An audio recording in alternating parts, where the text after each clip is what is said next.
38, leave out lines 33 to 39. I rise to support these amendments, and I've got to say we are now getting into the stuff that I'm going to fight tooth and nail over. As an archaeologist and an activist, I feel I have a little bit of insight into this whole situation and perhaps into the ridiculous law that the government is trying to introduce here.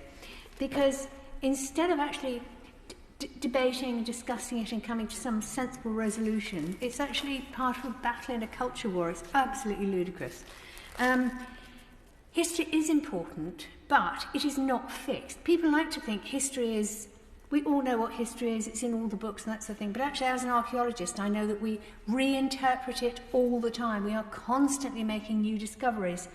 Just the last week or so we found Roman statues in a totally unexpected place. This is what happens. We change our minds about history, it gets rewritten. And the problem is we have some very ugly history.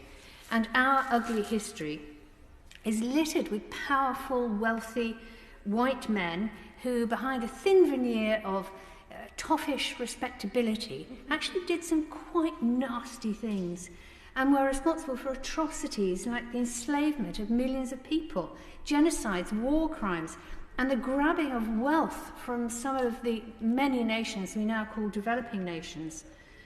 And our statues actually ignore this history. They pretend that history was benign and that these were good guys. And that's simply not true. They were slavers and pillagers, and we ought to recognise that. And having their heroism, so-called, set in stone is actually quite offensive. There's no hint in many of these statues that they actually did some evil deeds.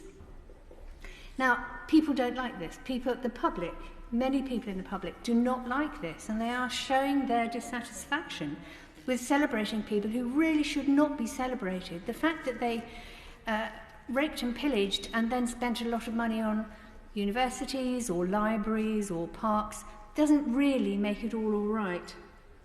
And so the question of what we should do with these monuments is actually an important one. It's not an easy one, and it should force us to actually confront the evils within our history and reflect on how those carry through to the social and economic conditions of our present.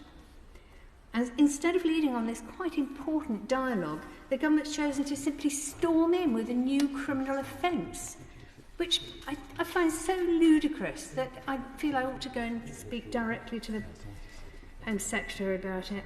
And what you're doing, what you are trying to do, is put your fingers in your ears and sing Rule Britannia and pretend that this all didn't happen and it was all okay. And it's not.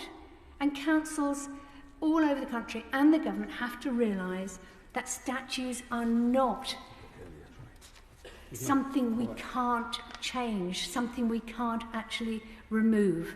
The fact is, some of these statues celebrate evil deeds, and the government should recognise that.